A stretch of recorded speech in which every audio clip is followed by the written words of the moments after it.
So I'm Lee Purvis, and with us today, PRCA Yorkshire, we have the wonderful, extremely talented lifestyle specialist from the Yorkshire Evening Post. It is Abbey Maclure. Abbey, thank you so much for being with us today. No worries.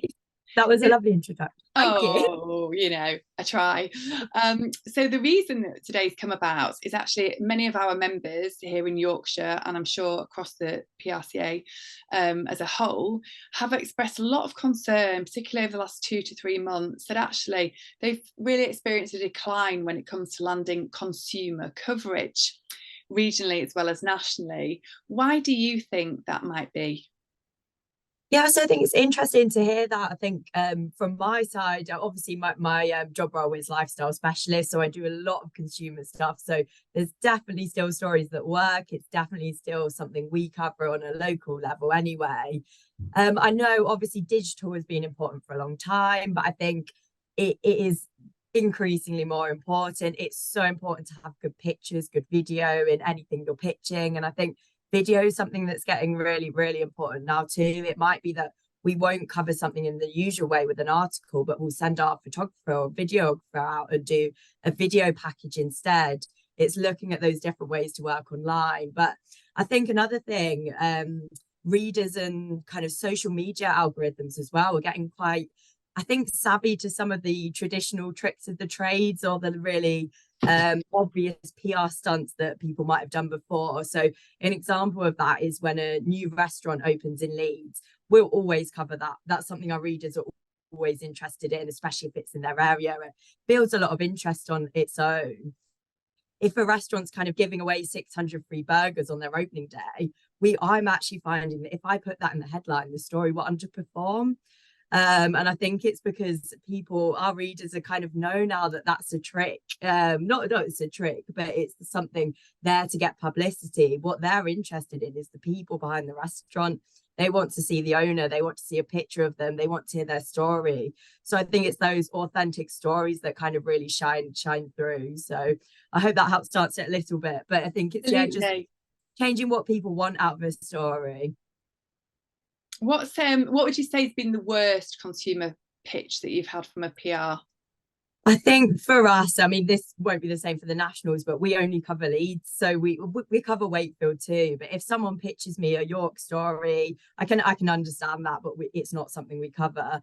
But if a story has nothing to do with Leeds, we're not going to cover it. So it's doing that little bit of research into the title and what they cover. So some things like ways to make your bathroom look bigger, or foods like you should never reheat the next day, which are actually promoting a business. They are kind of a consumer pitch, but they just have no relevance to our readers. So I think those kind of blanket ones that obviously that have had no research or thought into them, I think those are the ones that I'll just go straight to delete. So really, it's to think about the audience, be authentic. Yes. And think about the people behind the story in the storytelling, I suppose. And tell us, what is the best time of day to get hold of you? So this is really hard one. I don't think there is a kind of right or wrong answer. Majority of journalists don't do 9 to 5 shifts. So every week, I know for us, every week you'll be on a different shift. So the actual best and worst times will change every week. So it is really hard. But for me, when I start in the morning, I've got a whole load of emails to clear. So having something there when I get in the morning, I'm more likely to miss it because I'm probably quickly trying to get through my emails before I start the day. So I would say for me personally, probably at either side of lunch. It's when I've cleared my emails, I'm reading things that are coming in, and they're probably a bit more likely to catch my attention. And again, the end of the day is not great either, because you're often trying to finish 2 or 3 stories that you need to get done before you finish, so you can't take on another one. So yeah, I think around midday, late morning, midday is probably best, but it really will depend. And what is the best way of PRs getting in contact with you? Do you ever answer the phone? So yeah, for me, it's email, definitely. I know some journalists are brilliant with Twitter. I am really terrible with Twitter. I tend not to look there at the minute. I just think it's like kind of having that work-life balance. So when I'm on shift, I will always be looking at my emails. So it's definitely the best way. We do have work phones. Again, it will depend which day, what kind of day I'm having. If I'm having a more manageable day, I might pick it up. if I am out on a job, if I'm covering breaking news that day, or I'm managing the team, I'm probably not going to pick up a number I don't recognize. So I think the best way is always get in touch via email and arrange a call that way. And then definitely love to chat that way. But yeah, calls out the blue sometimes. Yeah, not the best way. A bit of cold calling, not Yeah. advice. And in terms of print and digital, do you have different deadlines that you're working towards for both of them, or do you have one main deadline every day? No, so I've never been a print journalist since I've worked in the industry for 4 years. So I actually don't know what their deadlines are, or how they work. So we put everything online first, digital first, and then the print team take what they want out of what we're doing to fill the paper. So for online, I kind of think the deadline is, it depends on the nature of the story and how urgent it is. So there are no real set deadlines anymore. But if with consumer coverage, if say a new business is opening, really exciting, we've just had news of it, then the deadline is now. Get that out straight away. We want to beat everyone else. We want to be the first to that news. If it's kind of an in-depth feature with a business that's been going a while, then that's not time sensitive. So that might be something that I work on through the week, chip away at it, and it gets set for the weekend. So it really depends on the nature and the urgency of the story now. And when PRs do pitch to you, I presume there's a level of communication, obviously, between yourselves and the print team, or is there just none at all? It's totally separate. So totally separate, yeah. So I'm on our digital team, so we just do everything for online. Yeah. And I have noticed that actually a lot of the prints do seem to take a lot of things from you. Yeah. It's interesting how it has obviously shifted so much. Yeah. So when it comes to reaching out to you, and this is particularly a bit of advice for people who are new to the world of PR. Yeah. Because, way back when I first started out, it was networking. Everyone was networking. And then, of course, we had COVID. So have shifted. Do you ever network physically with PRs? What's your advice to people perhaps starting out in their career in PR to get to know and establish relationships with journalists? Yeah, so I've got a couple of PRs and leads are like really close friends now. I've built up those relationships. It is hard just because we're all mainly working from home. The nature of the job also means that if I am networking with PRs, it's in my own time. It's not during work time, just because it's not manageable to do that when you're juggling so many things.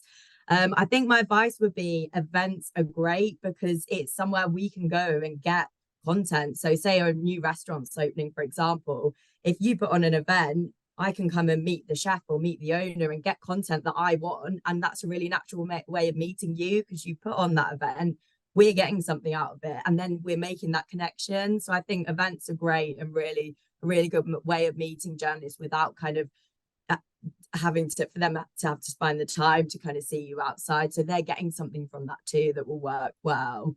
And I think it's just kind of finding natural ways to meet on the job, and building up from there, I think is good.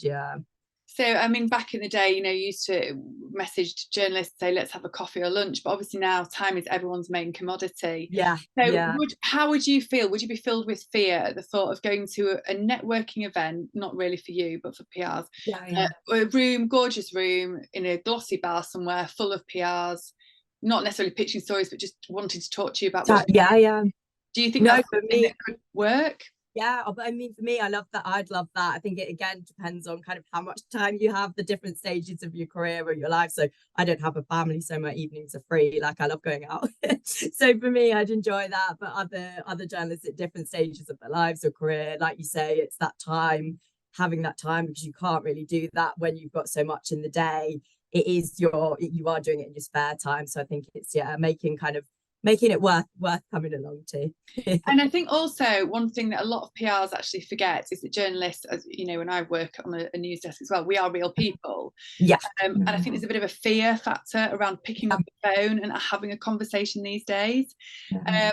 What's your advice to reassure PRs probably starting out with their career that actually you're all quite nice as well? Journalists are really nice. Definitely. I think I've built up kind of so many good relationships. A couple that I said have been now really close friends, but there's people I've only ever emailed that I really appreciate their pitches. And even if I don't take every one, I've built up a really good relationship with them. And I think it is just kind of keep going with it, kind of keep chipping away, building up that relationship, emailing and just checking in how you are as well.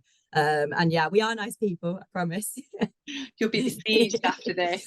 Yeah. So just to summarise, your advice for landing consumer coverage is to be authentic, think about the people aspects, people obviously buy into people, as we know, and obviously to think outside the box, not necessarily the free 500 burgers at a new restaurant launch, but something bigger than that.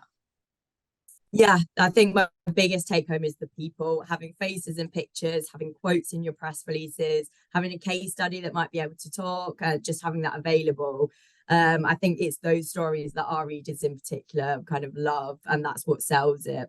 And Abbey, when you're on the desk and you're getting these press releases through your emails, you know, do you prefer to have a hyperlink in there and images embedded in there, or as separate attachments? What works best? So separate, yeah. If an image is embedded into a kind of a Word document, it's really hard for me. So there might be a way, but I don't know how to get that out. So for me, I don't mind if it's attached to the email or in a WeTransfer or Dropbox. If that link's in the email ready, I think my number one bit of advice would be make sure the photos are there with that initial email, because if I've then got to go back and so often we might hold a press release for a couple of days in case we need it. If we then realize that at that point the pictures aren't there, it might be too late for us to run the stories. So just having the pictures in, it doesn't matter if it's Dropbox or WeTransfer, but having them somewhere where we can get them in that first email, I think is really important. Brilliant. And Abbey, tell us, how can we get hold of you? What's the best? So email is always best for me. So it's abbey.maclure@nationalworld.com. Abbey, thank you so much. No problem at all.